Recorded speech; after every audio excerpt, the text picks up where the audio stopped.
طيب، الأخبار لحد الآن ماكو أي نتيجة، ويقولون إنه صايرة حالات شغب يعني وصايرة أشياء جدا يعني غريبة جدا بالخارج بسبب إنه الشمس اختفت، ويقولون إنه يعني إن شاء الله إنه ترجع، بس لحد الآن ماكو أي شي، وأنا عايش بحالة رعب جدا يعني. أتمنى إنه ترجع الشمس ويرجع كل شي طبيعي يا رب.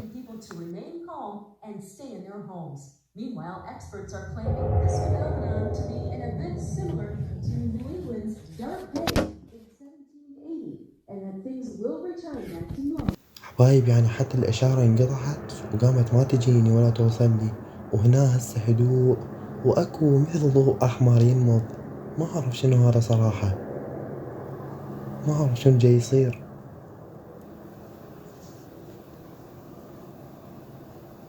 السلام عليكم حبايب، الوضع جدا سيء. أنا راح أضطر إنه أطلع من البيت لأنه قاعد تصير شغلات جدا غريبة، ما أدري شنو صار، والشمس لحد الآن ما رجعت. وأنا هاي حضرت أغراضي بجنطتي هنا، فراح أطلع وأشوف المكان ثاني وأتخبى بأي مكان، وانتوا ظلوا وياي. هنا هسه طلعت قريب على البيت، يعني ما قعدت حيل صراحة.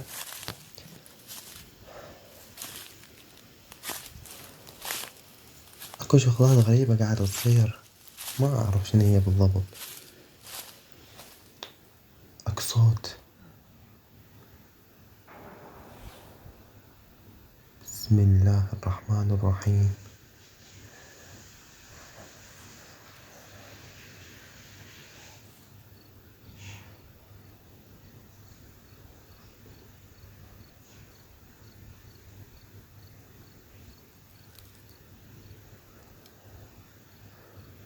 بسم الله الرحمن الرحيم. اكو شي ينمض، ضوء اللي شفته بالسما.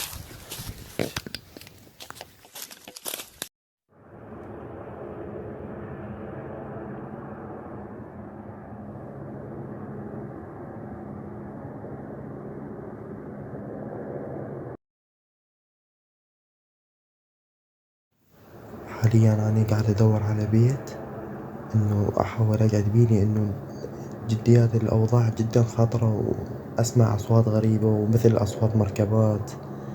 إخواني لقيت هذا البيت، تمام.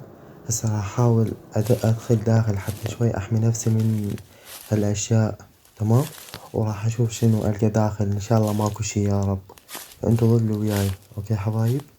هسه راح أول ما دخلت البيت لقيت هاي الورقة، ولقيت وياها ورقة ثانية، وأحس هاي الورقة اللي شخص اللي كاتبها أحسه صابه جنون، أو صابه شي يعني من بسبب هالتأثير اللي صار بالعالم. فجأة الشمس اختفت، وهاي حتى هاي الرسالة كاتبها يعني بخط يرجف، وهذه الثانية هم شوفوها عدل.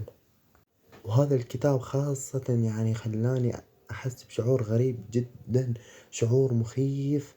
ما أعرف شنو سبب هذا الكتاب موجود بهذا البيت خاصة، وخاصة الورقة اللي قبلها إنه شخص كاتبها يدويا، وأحس هذا الشخص صابه جنون.